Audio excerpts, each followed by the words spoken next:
भगवान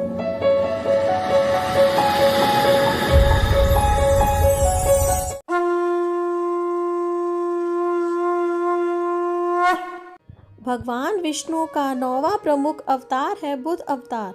धर्म ग्रंथों के अनुसार बौद्ध धर्म के प्रवर्तक गौतम बुद्ध भी भगवान विष्णु के ही अवतार थे। भगवान बुद्ध संसार को ज्ञान का मार्ग प्रदान किया और उनकी शिक्षाओं से बौद्ध धर्म की स्थापना और प्रचलन हुआ। कई पौराणिक और हिंदू धार्मिक ग्रंथों में इसका वर्णन है। भगवान बुद्ध ने लोगों को अहिंसा के मार्ग पर चलने का उपदेश दिया। उनके उपदेश से लोगों को दुख और उसके कारण और निवारण के लिए अष्टांगिक मार्ग सुझाया था तथा उन्होंने लोगों को मध्यम मार्ग का उपदेश दिया था। भगवान बुद्ध का जन्म 563 ईसा पूर्व लुम्बिनी नेपाल में इक्ष्वाकु क्षत्रिय कुल में हुआ था। उनका नाम सिद्धार्थ रखा गया था। उनके पिता शुद्धोदन थे और माता का नाम महामाया था। माता की मृत्यु के उपरांत उनका पालन पोषण महामाया की बहन ने किया था। उनकी पत्नी का नाम यशोधरा था तथा उनका एक पुत्र था जिसका नाम राहुल था। उनके गुरु विश्वामित्र थे। भगवान बुद्ध, जिनका नाम सिद्धार्थ था, उनका राज्य बहुत संपन्न और सभी तरह से खुशहाल था। उनके आनंद और विलास का सारा प्रबंध उनके पिता राजा शुद्धोदन ने किया था, परंतु उनको धन, वैभव और विलासिता रोक नहीं पाई। एक दिन जब वे सैर पर निकले तो उनको एक बूढ़ा आदमी मिला जिसकी अवस्था बहुत जर्जर थी। दूसरे दिन उन्हें एक बहुत बूढ़ा और रोगी व्यक्ति मिला जो बहुत रोगों से ग्रसित था और बहुत दुखी था।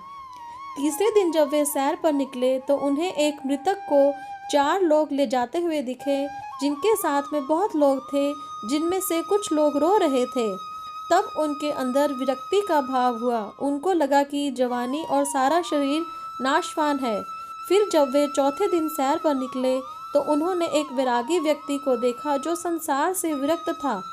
तब वे भी सांसारिक भावनाओं और इच्छाओं से मुक्त हो संन्यास के मार्ग में चल दिए। एक रात अचानक वह अपना परिवार और राजपाट छोड़कर वन की तरफ दिव्य ज्ञान की खोज में चले गए और कठिन परिश्रम और साधना से उनके बाद उन्हें बोधि वृक्ष के नीचे ज्ञान की प्राप्ति हो गई। वह स्थान बिहार के बोध गया के नाम से विख्यात है। तब उनका नाम सिद्धार्थ से बुद्ध हो गया।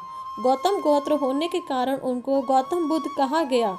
लेकिन पुराणों में वर्णित भगवान बुद्ध देव का जन्म गया के समीप कीकट में हुआ।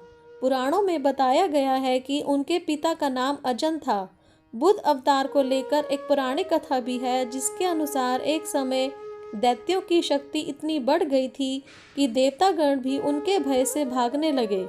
राज्य की कामना से दैत्यों ने देवराज इंद्र से पूछा कि हमारा साम्राज्य कैसे स्थिर रहेगा।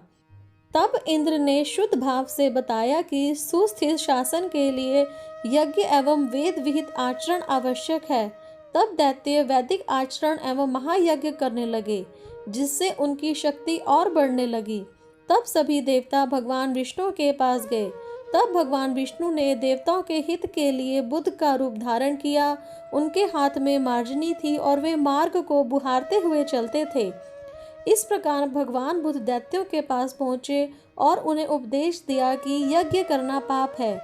यज्ञ से जीव हिंसा होती है। यज्ञ की अग्नि से कितने ही प्राणी भस्म हो जाते हैं। भगवान बुद्ध के उपदेश से दैत्य प्रभावित हुए। उन्होंने यज्ञ व वैदिक आचरण करना छोड़ दिया। इसके कारण उनकी शक्ति कम होगी और देवताओं ने उन पर हमला कर अपना राज्य पुनः प्राप्त कर लिया। बोलो विष्णु भगवान की जय। ओम नमो नारायण।